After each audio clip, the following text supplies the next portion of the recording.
Hi friends, నేను మీ భాస్కర్ మేకల. So మొత్తానికి ఈరోజు ఎపిసోడ్ ఎలా అనిపించింది ఏంటి? సో ప్రీవియస్ ఎపిసోడ్లో చూసుకుంటే కొంచెం బెటరే, మరి వరస్ట్ అని చెప్పలేము, కానీ చాలా బాగానే పర్వాలేదు. ఈరోజు ఎపిసోడ్ అయితే ఓకే అనుకోవచ్చు. సో ఈరోజు నాగార్జున గారు హోస్ట్ అంటే హోస్టింగ్ బాగానే ఉంది, కానీ మళ్ళీ వన్ సైడ్ చేస్తున్నారబ్బా. సో ఏం జరుగుతుందో తెలియట్లేదు, కానీ పాపం బిగ్ బాస్ చాలా కష్టాలు పడుతున్నాడు. ఇలాంటి పెద్ద పెద్ద కంటెస్టెంట్ని తీసుకొచ్చి మనకు పెద్ద నెత్తిలో పెద్ద శటకోపం పెడుతున్నట్టుగా అనిపించింది నాకైతే. సో నాగార్జున గారు లాజిక్ లేని మ్యాజిక్లు చేద్దాం అనుకుంటున్నారు, కానీ పాపం సార్కి అంత ఛాన్స్ ఇస్తలేరు అనుకుంటా నాకు తెలిసి. నాగార్జున గారు హోస్టింగ్ బాగున్నా కూడా ఆ ఫైర్ అనేది కనిపించట్లే, ఎపిసోడ్లో ఫైర్ అనేది లేదు. ఏంటంటే మీరు తప్పు చేశారా, స్కూల్లో పిల్లలు తప్పు చేస్తే టీచర్ ఏం చేస్తాడు, దాన్ని కరెక్షన్ చేస్తాడు. ఈ మధ్యన కార్పొరేట్ స్కూల్ లెక్క ఏమంటారు, అన్ని వీడియోలు వేసి చూపించినట్టు ఇలా వీడియోలు వేస్తారు. వీడియో వేశారు అని అంటే ఖచ్చితంగా దాంట్లో ఫైర్ ఉండాల్సిందే, దుమ్ములు వేసేటట్టు ఉండాలి. అరే మీరు చేసిన తప్పు, ఇది తప్పు అని క్వశ్చన్ చేసి గట్టిగా వాదించేటట్టు ఉండాలి. అలా కాకుండా ఏంటంటే ఆ వీడియోలు వేసినాం, చూసుకున్నారు కదా, మీరు తప్పా రైటా, ఓకే అయిపోయింది కలాస్, నెక్స్ట్ టైం చేయకబ్బా, అంతే, ఇంకా నేనేం మాట్లాడను అన్నట్టుగా వేసారనమాట. సో మొత్తానికి మనకు ఫ్రైడే ఎపిసోడ్ అయితే చూపించారు. అక్కడ ఏమీ లేదు, టాస్క్ ఒకటి నడిచింది, ఫ్యాషన్ షో టాస్క్ అయితే జరిగింది. దాంట్లో అందరికి మంచిగా గిఫ్ట్ ఇచ్చారు. లేడీస్ లెగ్గిన్స్ గురించి అనుకుంటా ఆ టాస్క్ అయితే జరిగింది. దాంట్లో అందరికి మంచిగా ఒక గిఫ్ట్ ప్యాక్లు ఇచ్చారు. అంత సూపర్ డూపర్ బంపర్ అన్నట్టుగా. ఇక నాగార్జున గారు వచ్చి పెద్ద వచ్చుడుతోటే మస్తు మజా చేశాడనమాట. సో సీరియస్ యాక్షన్తో వచ్చాడు. అరే మనం కూడా ఒక్క నిమిషం నేనైతే అరే నిజంగానే సార్ ప్రాంక్ చేయడు కదా, సీరియస్గా చేస్తాడు కదా, ఇవాళ ఉంది ఒక్కొక్కడికి పగిలిపోతుంది అనుకున్నాను నేనైతే. ఎపిసోడ్ చూసినాక నాకు పగిలింది, రిమోట్ తీసుకొని కొడితే నీ టీవీ పగులుతుంది అన్నది కోపం వచ్చింది నాకు. ఎందుకంటే ఆ రేంజ్లో ఉందన్నమాట. ప్రోమోని చూస్తే ఒకలా ఉంది, ఇక్కడికి వచ్చేసరికి మొత్తానికి శాంతం. ఇలా లైట్గా టచ్అప్ చేశారనమాట. ఏంటంటే క్వశ్చన్ ఆన్సర్లు అన్నట్టు లైట్గా ఒక టచ్అప్ చేసుకుంటూ ముందుకెళ్ళారు. అదే జరిగిందనమాట. ఈరోజు ఏంటి టాస్క్ క్లియర్గా మాట్లాడదాం. సో అంతకంటే ముందు ఎవరైనా మన ఛానల్ ఫస్ట్ టైం చూస్తున్నట్లయితే సబ్స్క్రైబ్ చేసుకోండి, ఒక లైక్ వేసుకొని వీడియోలోకి వెళ్ళండి, వీడియో పుష్ అవుతుంది, అంతకుమించి ఇంకేం లేదు. సో హీరో జీరో ఈ టాస్క్ అయితే నడిచింది. హీరో ఎవరు, జీరో ఎవరు, హౌస్మేట్స్లో మీ అందరిలో హీరో ఎవరు మీకు హీరో ఎవరు, మీరు ఎవరు జీరో అనుకుంటున్నారు హౌస్లో అనే దాని మీద బేస్ చేశారు. దీంట్లో క్లారిటీగా ముచ్చట చెప్తా. జీరో అయితే ఎవరిని మణికంఠన్ చేశారు, హీరోని అయితే నబిల్ని చేయడంలో తప్పే లేదు, కానీ మణికంఠన్ చేయడంలో పెద్ద తప్పుగా అనిపించింది నాకు, అంటే మిస్టేక్ అనిపించింది. దానికి వీడియోలు వేసి మరీ తప్పు చూపించాల్సిన అవసరం లేదు, ఎందుకంటే తప్పు కాబట్టి తప్పని చూపించారు, వదిలేసారు, అంతా అయిపోయింది, అది ఓకే, అంతవరకు బాగానే ఉంది. కానీ వీడియోలు వేసి మరీ తప్పు చూపించాల్సిన అవసరం ఏమైనా ఉందా? లేదు. కానీ క్లారిటీగా మాట్లాడదాం. మణికంఠకి నిజంగా చాలా క్లారిటీ ఉందబ్బా. ఎదుటి వాళ్ళ విషయంలో ఆ డెసిషన్ తీసుకున్నప్పుడు చాలా క్లారిటీ ఉంది. ఆయన దగ్గరికి వచ్చేసరికి మాత్రం కన్ఫ్యూజన్ అయిపోతున్నాడు. మొత్తం గజిబిజి గందరగోళం అన్నట్టుగా మెంటల్ వచ్చేస్తుంది పాపం. సో ఒక డెసిషన్ తీసుకోలేకపోతున్నాడు. ఎవరైనా ఏదైనా గట్టిగా చెప్పారనుకో, అరే వీడు చెప్పింది కరెక్టే కదా, వాడు నిజమే అనుకొని ఇన్ఫ్లుయెన్స్ అయిపోతున్నాడు. అక్కడికప్పుడు ఫ్లిప్ అయిపోతున్నాడు ఆ మాటలు అనేది. ఎదుటి వాళ్ళ కోసం మనోడు ఆగం అయిపోయినట్టు అయిపోతుంది మొత్తానికి. సో మనోడైతే డైరెక్ట్గా హీరో మాత్రం సీత నాకు చాలా బాగా అందరికీ తన గేమ్లో తన టీంలో ఉన్న వాళ్ళందరికీ ఈక్వల్గా ఛాన్సులు ఇస్తుంది, ఈక్వల్గా మాట్లాడుతుంది, ఎక్కడ ఎవరి దగ్గర ఏ మాట్లాడాలో అంత పర్ఫెక్ట్గా మాట్లాడుతుంది, అందరికీ ఇంపార్టెన్స్ అనేది ఉంది కాబట్టి. సో నా దృష్టిలో ఆమె హీరో అని చెప్పేసి మణికంఠిస్తాడు. అండ్ దానికి నాగార్జున గారు కూడా అప్రిషియేట్ చేస్తారు, నువ్వు చాలా బాగా ఆలోచిస్తున్నావు అని కూడా మెచ్చుకుంటాడు. సో ఈ సీత నువ్వు కూడా మణికంఠ దృష్టిలోనే కాదు, నా దృష్టిలో కూడా నువ్వు హీరోనే అని చెప్పేసి థ్యాంక్ యూ సార్. నిజంగానే సీత ఓకే, మరి నిఖిల్ లాగా వరస్ట్గా క్లాన్ చీఫ్గా అయితే మెయింటైన్ చేయట్లేదు. అండ్ ఇప్పుడున్న హౌస్లో చేసిన వాళ్ళందరిలో ఈమె బెటర్, ఈమె తర్వాత నైనిక అని చెప్పుకోవచ్చు. మొత్తానికైతే చీఫ్గా అయితే ఈమె సక్సెస్ఫుల్గా కంప్లీట్ చేసినట్టే. ఇంత బాగా వర్కౌట్ అవుతుంది. వాళ్ళ టీంలో ఏ ఇష్యూస్ జరగకుండా ఇంటర్నల్గా లింకప్ అనేది అందరితో మాట్లాడడం, అందరిని ఒక టీం అంటే టీం లాగా చూస్తుంది తప్పితే ఇండివిజువల్గా మాట్లాడాలి ఇలాంటివి అయితే జరగలేదు. సో మొత్తానికి ఆ విధంగా ఆమె తోపని చెప్పుకోవచ్చు అనమాట. సో నెక్స్ట్ వచ్చేసరికి నైనిక జీరో. ఎందుకంటే ఫస్ట్ వచ్చిన వీక్లో ఎలా ఉందో, ఫస్ట్ వచ్చినప్పుడు దుమ్ము లేపిపోయే టాస్కులు కానీ ఏదైనా కానీ చాలా కాన్ఫిడెంట్ ఉండేది. తర్వాత అసలు ఎక్కడ కనిపించట్లేదు, ఆమె గేమ్ ఆడుతున్నా కూడా క్లారిఫికేషన్ లేదు అని చెప్పేసి అంటాడు. దానికి కూడా నాగార్జున గారు అగ్రీ చేస్తారు, 200% అయితే చెప్తారనమాట.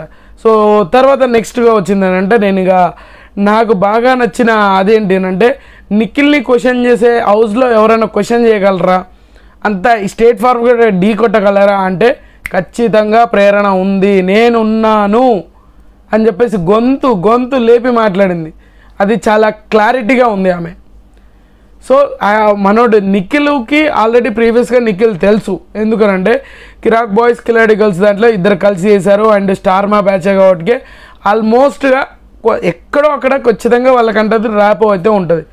సో ముందు వాళ్ళే కనెక్ట్ అయ్యారు. సోనియా కనెక్ట్ అయిన దగ్గర నుంచి వీళ్ళు విడిపోవడం అయితే జరిగింది. యష్మి కానీ ప్రేరణ కానీ వీళ్ళు దూరంగా ఉండడం స్టార్ట్ చేశారు. ఎందుకంటే అక్కడి నుంచి నిఖిల్ గేమ్ అనేది కంప్లీట్గా త్రూఅవుట్ చెత్త కుప్పలు వేసినట్టు అయింది. ఈ 4 వీక్స్, ఆ ఫస్ట్ వీక్ ఒకటి వదిలేయండి, ఈ మిగతా 3 వీక్స్ అనేది చెత్త కుప్పలు వేసారనమాట ఆయన గేమ్ అంతా. సో చెప్పడం ఏంటి అంటే ఏదైతే ఉందో హౌస్ కోసం ఆడదాము, వైల్డ్ కార్డ్ రానివ్వద్దు, మనందరం కలిసికట్టుగా ఆడదాము, క్లాన్స్ కోసం కాకుండా మన హౌస్ కోసం వైల్డ్ కార్డ్స్ వద్దు అని చెప్పేసి ఒక స్టాండ్ తీసుకున్నాము. దాన్ని ఫ్లిప్ చేసేసాడు, అప్పటికప్పుడు ఫ్లిప్ చేసాడు. అండ్ నబిల్ని ఎలిమినేట్ చేయడము, ఆ గేమ్ నుంచి అవుట్ చేయడము, ఇలాంటివన్నీ చాలా సిల్లీగా అనిపించినాయి, కావాల్సుకొని చేసినట్టుగా ఉన్నాయి అని చెప్పేసి కరెక్ట్ పాయింట్ ఆఫ్ మీద గుద్ది పడేసింది. నాకు అది బాగా నచ్చింది. అంత డేరింగ్ అండ్ డాషింగ్ అంత చూపించాలి కదా ఆ రేంజ్లో, బాగా అనిపించింది నాకు. సో అట్లా అలాంటి క్వశ్చన్ చేసేవాళ్ళు కావాలి. ఆ క్వశ్చన్ చేసినప్పుడు కూడా మనోడి దగ్గర నిజంగా ఆన్సర్ లేదు.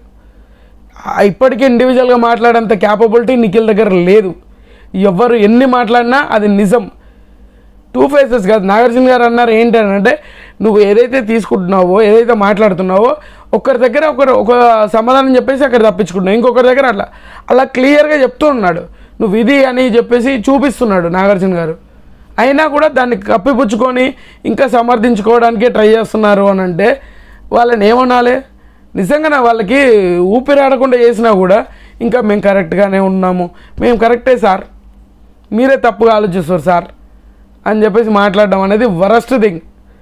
నిజంగానే ఆ పాయింట్ ఆఫ్ వ్యూ కొంచెమన్నా ఆలోచిస్తే బాగా అనిపిస్తుంది.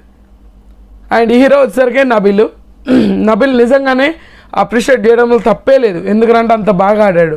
ఆ ఇమిటేషన్ టాస్క్ అయితే ఇరగదీసే ఫన్ అనమాట.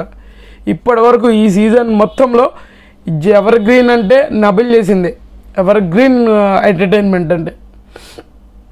సో ఆయనకి ఇవ్వడంలో తప్పు లేదు అని నాకు పర్సనల్గా అనిపించింది. మీకేమనిపించింది అనేది కింద కామెంట్ చేయండి. అండ్ తర్వాత వచ్చేసరికి వీళ్ళ ఏదైతే ఉందో ఇష్యూ ఏదైతే ఉందో ఈ ముగ్గురు ఇష్యూ అనేది చాలా ఎక్కువగా టాపిక్ రేస్ అయింది. కానీ దీని మీద నాగార్జున గారు నిజంగా ఒక డోస్ పెంచాల్సింది, ఈ పృథ్వీకిను నిఖిల్కిను డోస్ పెంచాల్సింది, అది క్లియర్గా అర్థమవుతుంది. ఎందుకంటే సోనియా గురించి బయట ఎంత నెగిటివిటీ ఉంది అట్లీస్ట్ వాళ్ళకి తెలియజేయడానికి ట్రై చేయాల్సింది. ఒక ఆడియన్స్తో మాట్లాడించుంటే అదిరిపోయే మైలేజ్ వచ్చేది ఎపిసోడ్కి సోనియా గురించి చెప్పమంటే. సో అది కొంచెం మైండ్లో పెట్టుకొని డిజైన్ చేయాల్సింది. అక్కడ సాఫ్ట్ అయిపోయింది, కంప్లీట్గా సాఫ్ట్ అయిపోయింది అనమాట. సో అక్కడ నిఖిల్ నేను ఈ ఏదైతే ఉందో ఏదైతే మాట్లాడుకుంటారో నబిల్ని తీసేయడం కరెక్టేనా అని చెప్పేసి ప్రేరణ క్వశ్చన్ చేసిన దానికి నాగార్జున గారు కూడా అడుగుతారు. అక్కడ ఈయన చెప్పే సమాధానం అంటే సార్ ఏదో మిస్ఫేర్ అయింది సార్ అంటే, మిస్ఫేర్ కాదమ్మా, ఏ మిస్ వల్ల ఫైర్ అయింది ఇది ఎక్కడిలో రా స్వామి, డైరెక్ట్గా చెప్పేయచ్చు కదా బాబు, నీ సొంతంగా నువ్వంటే చీఫ్ అంటే ఏంటి, నువ్వు సొంతంగా ఒక డెసిషన్ ఇవ్వాలి, నీకు అందరితో డిస్కషన్ చేసినాక అది చేయాలి, అవన్నీ వదిలేసేసి ఇప్పుడు మణికంఠని డైరెక్ట్ ఇప్పుడు ఎవరు యష్మి మాట్లాడింది అబ్బాయికి కాదు అనేది అది క్వశ్చన్ చేసిండ్రు, ఓకే అది 100% అలాంటి మైలేజే. ఇక్కడ సోనియా వచ్చేసరికి వాళ్ళ క్లయింట్లకు అమ్మ నువ్వు వెళ్ళిపోతావు అది ఇది అనేది ఒక్క ఫుటేజ్ చూపించాల్సింది. నిజంగానే ఇట్లా ఏమంటారు ముడేసి వదిలేసాల్సింది ఊపిరి ఆడకుండా. ఎట్లాంటి సిచ్యువేషన్ వచ్చినా కూడా వాళ్ళకు ఒక క్లారిఫికేషన్ ఇస్తే బాగుండేది. సో ప్రేరణ వచ్చింది, ప్రేరణ మాట్లాడినప్పుడు కూడా చాలా బాగా అనిపించింది. అండ్ అదే టాపిక్ మీద సీత కూడా రేస్ అయింది, సీత కూడా క్లారిటీగానే చెప్పింది, ధైర్యంగా చెప్పారు అనమాట. వీళ్ళిద్దరు ఖచ్చితంగా వెళ్ళి నిఖిల్కి అయితే అన్ఫిట్ 0 ఈ హౌస్కి 0 ఓవర్ అంటే నిఖిల్కి వేశారు. వాళ్ళు చెప్పిన పాయింట్స్ కూడా 100% రైట్. ఎందుకంటే నువ్వు ఏదైతే ఫస్ట్ మాట్లాడుకున్నామో హౌస్లో, సో మనం వైల్డ్ కార్డ్స్ రాకుండా గట్టిగా ఆడదామని చెప్పేసి అని అన్నావు, తర్వాత తీరా చూసుకుంటే బిస్కెట్ చేసావు నువ్వే అని చెప్పేసి నీ డెసిషన్ కాదు. నా పక్క నుంచి సోనియా వచ్చి మాట్లాడుతుంది, ప్రతిసారి సోనియా ఎంట్రీ అన్నది స్వామి. బ్రహ్మానందం గారు అన్నట్టు ప్రతిసారి దీని ఏంట్రా, అది ఈమెంట్రీ ఏంటిదిరా బాబు ఆ రేంజ్లో ఇస్తున్నారు అనమాట. సో అది కరెక్ట్ కాదు. సో మొత్తానికి అందరికీ అర్థమైపోయింది, ఒక క్లారిటీ వచ్చింది, వాళ్ళకు కూడా ఒక క్లారిటీ ఆఫ్ థాట్ వచ్చిందనమాట. నిఖిల్ ఇంకా ఎర్రిపప్ప లెక్క, నిజంగానే కొండ ఎర్రిపప్ప అనుకోవచ్చు, ఇంకా ఇట్లనే పెడుతుండదు కవర్ చేయడానికి.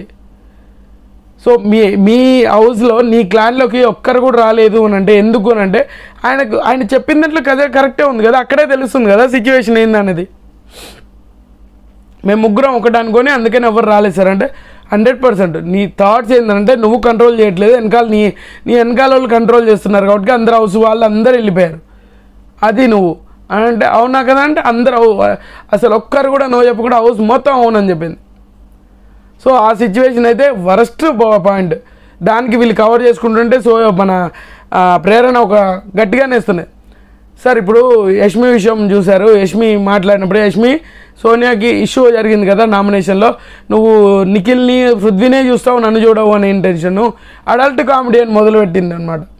ఇది బాగా అనిపించింది, అడల్ట్ కామెడీ అని నీకు అప్పుడు విష్ణు మాట్లాడినప్పుడు పెద్ద అడల్ట్ కామెడీ, నీకు వీడియో వేసి చూపిస్తా చూడు అన్నప్పుడు యష్మి వీడియో వేసి చూపిస్తాడు. సో యష్మి మాట్లాడింది ఏంది, నువ్వు గేమ్ ఆడట్లేదు, నువ్వు ఎక్కువ కనిపించట్లేదు, వేరే వాళ్ళని ముందు పెట్టుకొని మాట్లాడుతున్నావు అని చెప్పేసి జరిగింది. ఇక్కడ ఏమేసింది, నువ్వు వాళ్ళని చూడు, వాళ్ళని చూస్తున్నావు, నువ్వు వాళ్ళని చూసుకో అని చెప్పేసి బరాబర్ చూస్తా అన్నది, తప్పే ఉంది అక్కడ. నీ తప్పేందని అంటే నిఖిల్ లేచి మన చిన్నోడు పెద్దోడు ఇద్దరు లేచేసి ఏం చేస్తారు అంటే ఆ ఉద్దేశం అది కాదు సార్ అన్నాడు. నేను అడిగింది ఏంది అని నాగార్జున గారు క్లియర్గా అంటారు. అరే మరీ పప్పలు కానీ మరీ ఇంతెర్రి పప్పలు ఏంది స్వామి మీరిద్దరు, ఇంకా కాపాడుకోవడానికి. అప్పుడే అన్నది సార్ వీళ్ళ టీంలోకి వెళ్ళకపోవడానికి రీజన్ కూడా ఇదే సార్, వాళ్ళకి ఎంత పెద్ద తప్పన్న క్లియర్గా మీరు వీడియో చూపించినా కూడా ఇంకా దాన్ని కవర్ చేస్తున్నారు. అసలు ప్రాబ్లం ఏందన్నది కూడా వాళ్ళకి అర్థం కాకుండా ఆమెను వెనకేసుకొచ్చుకుంటారు, అది మరి ఇంత దారుణంగా. పాపం ప్లీజ్ సార్ మంచి కంటెస్టెంట్ని ఎదవల్ని చేయకండి సార్ అన్నట్టుగా మనం అనుకోవాల్సి వస్తుంది.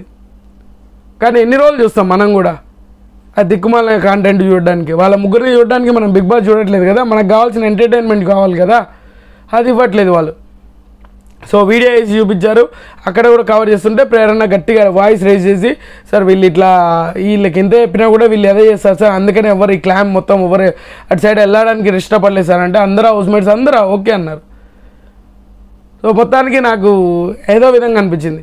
కానీ పృథ్వీకి బాగా మంచి మైలేజ్ వచ్చింది అండ్ ప్రేరణకి మంచి మైలేజ్ వచ్చింది, యష్మికి కూడా, యష్మికి క్లాస్ పీకాడు. యష్మి ఏంటంటే ఆ క్లాన్లోకి వెళ్ళేసరికి మొత్తం మారిపోయింది. విష్ణుప్రియకు నిఖిల్ని పెద్ద మాటలు అన్నది, అంటే కాజులు పూలు పెట్టుకొని అది చేసుకొని ఒక బొట్టు పెట్టుకుంటే అయిపోతుంది, చీటింగ్ చేస్తాడు అది ఇది అనమాట, అలాంటి అని తగ్గించుకోండి. కానీ ఇక్కడ విష్ణుప్రియ ఒక స్టాండ్ తీసుకోవాల్సింది, తగ్గిపోవకుండా లేదు సార్ అవును నువ్వు అక్కడ జరిగింది ఒకటి, ఎవరో చెప్పిన దాన్ని తీసుకొచ్చి మా దగ్గర రుద్దేసి నేను కరెక్టు అని అంటే నాకు ఆ టైంలో అలా అనిపించింది, అనేసిన. బట్ అనేసిన నా ఇంటెన్షన్ నాకు అదే అనిపించింది. కానీ సారీ చెప్పండి చెప్తాను సార్ అంటే అయ్యేపోయేది, అక్కడ ఒక రేంజ్లో హీరో అయిపోయేది. అరే ఈమెకి ఇంత గట్స్ ఉన్నాయనే అది ఉంటుంది. పాపం బిగ్ బాస్ ఆమెను లేపడానికి అంత ట్రై చేస్తున్నాడు కానీ ఆమెకు అంత ఇంట్రెస్ట్ లేనట్టుంది. పాపం వచ్చామా తిన్నామా ఓ ముచ్చట పెట్టుకున్నామా ఒక లగో ట్రాక్ నడిపించామా వెళ్ళిపోయామా, ఓకే నేను విన్నర్ను అవ్వనంటే అవ్వను. ఆమె ఫ్యాన్స్ ఎవరైతే ఉన్నారో పాపం ఆమెను భుజాల మీద వేసుకొని విన్నర్ని చేద్దాం అనుకుంటున్నారు, కానీ నేను అవ్వనంటే అవ్వను అనేది ఆమె మొండికేసి కూర్చుంది, అదే జరుగుతుంది అనమాట. సో మొత్తానికి కంప్లీట్గా ఓవరాల్గా చూసుకుంటే సీత, పృథ్వీ అండ్ నబిల్ వీళ్ళ ముగ్గురికి మంచి క్లాన్స్ కిరీటాలు పెట్టారు. అండ్ ఇంకొకటి ఏంటంటే నిఖిల్కి అండ్ పృథ్వీ వీళ్ళ ముగ్గురిని అయితే వరస్ట్గా బిహేవ్ చేస్తున్నారు. వాళ్ళది క్లియర్గా చూపించినా కూడా అది మళ్ళీ అక్కడికే తీసుకొచ్చి వదిలేస్తున్నారు అనమాట, అది కరెక్ట్ కాదు. అండ్ నబిల్ది చాలా బాగా అనిపించింది నాకు. ఈరోజు యష్మి కూడా ఎక్కువ వాయిస్ రైస్ అవ్వలేదు, కానీ మణికంఠ నా విషయంలో అనడం తప్పు. బట్ ఏంటంటే ఖచ్చితంగా మణికంఠకు సారీ చెప్పాలి, అది సార్ట్ అవుట్ చేసుకోవడం బెటర్ అనమాట. సో మణికంఠ లాజికల్ మాట్లాడినా కూడా మణికంఠను హౌస్మేట్స్ నిజంగానే స్టాండ్ తీసుకెళ్ళేసరికి అందరికీ అలసుగా దొరికిందని చెప్పేసి గుద్దిపట్టేస్తున్నారు అంతే. ఆయనకంటే బొచ్చడు తప్పులు చేసినాయి. నాగార్జున గారు అన్నారు ఇప్పుడు నువ్వు ఏదైతే మణికంఠకు 0 అని ఇస్తున్నావో నువ్వు చేసేది కూడా అదే, కంటే లేదు సార్ నేను ఏదో ఒకటి చేసినా కూడా దానికి స్టాండ్ అయి ఉంటున్నాను సార్, ఆయన అది ఉండట్లేదు అని చెప్పేసి. నువ్వు ఎదవని ఒప్పుకున్నాక ఏ స్టాండ్ తీసుకుంటే ఏంటి అనేది ఆ ఇంటెన్షనల్ బయట అలా అనుకుంటున్నారు, మరి నాకనే ఉద్దేశం లేదబ్బా అట్లాంటి. సో మళ్ళీ మీరు తప్పుగా అనుకుంటారేమో, బట్ అలా అనుకుంటారు ఆడియన్స్ అనమాట. సో మొత్తానికి ఓవరాల్గా ఓకే అనిపించిన ఎపిసోడు, కానీ ఖచ్చితంగా గట్టిగా క్లాస్ పీకాల్సిన ఎపిసోడ్ని ఏదో తూతు మంత్రంగా నడిపించారు అనమాట. ఎందుకో ఏటో పోతుంది. అట్లీస్ట్ 2.0 లాంచ్ అయినాకనే ఏ విధంగా ముందుకెళ్తే బాగుండేమో. అంత ఇష్యూ అయిపోయాక నాగార్జున గారు బయటకు పోతే మళ్ళీ సీతతో గొడవ వేసుకోవడానికి వస్తుంది సోనియా. ఇది ఎక్కడి రచ్చారా స్వామి. అమ్మ నువ్వు నాగార్జున గారు ముందే చెప్పొచ్చు కదా, నోరు మూసుకొని ఉండి నువ్వు అట్లా అంటావా, మమ్మల్ని బ్లేమ్ చేస్తావా, ఇదాన్ని అదని ఏదో చెప్తుంది. అవన్నీ మాట్లాడుకు మళ్ళీ నాగార్జున గారు వచ్చినాక అదే స్టోరీ అడిగితే లేదు సార్ అది కాదు సార్ అని చెప్పేసి మళ్ళీ నవ్వుతుంది. అందుకనే ఇన్ని రోజుల అది మొత్తానికి అక్కను పంపించినాక అందరు సాటిస్ఫై అయ్యారేమో. ఆమెను ఇవాళ చాలామంది ప్రశాంతంగా నిద్రపోతారేమో నాకు తెలిసినంత వరకు. ఈరోజు ఎపిసోడ్లో జరిగింది ఇదే. ప్రేరణ సూపర్ మైండ్ బ్లోయింగ్ అనమాట. ఈరోజు ఎపిసోడ్ మొత్తంలో హల్చల్ చేసింది. అమాయకుడు కాబట్టి అడ్డదిడ్డంగా గుద్దివాడేసారు మొత్తానికి. సో మనోడికి అంత బెస్ట్ అంటే హీరో ఆఫ్ ది హౌస్ అయినందుకు 2 ముక్కలు చికెన్ ముక్కలు తీసుకొచ్చి కబాబ్స్ మొఖాన పడేసిండ్రు. అంటే కల్లో చెప్పిండు కదా, ఆ కళని ఇక్కడ చెప్పిండ్రు అనమాట. సో మొత్తానికి గుసగుసలకి ఈ గుణపాలు దిగే ఎపిసోడ్లకి మనకు కొంచెం రెస్ట్ ఇవ్వాలనేది నా అభిప్రాయం. ఇప్పటికైనా స్ట్రాంగ్గా ఉండాలి. ఈ బిగ్ బాస్ ఇంకా బెటర్మెంట్ ఎపిసోడ్లు మనం చూడాలి అని కోరుకుందాం. అంతకుమించి చేసేదేం లేదు. సో ఖచ్చితంగా ఈ వీడియో మీకు నచ్చింది అనుకున్నా. నచ్చితే లైక్ చేయండి, షేర్ చేయండి, కామెంట్ చేయండి, సబ్స్క్రైబ్ చేయడం మర్చిపోద్దు. అండ్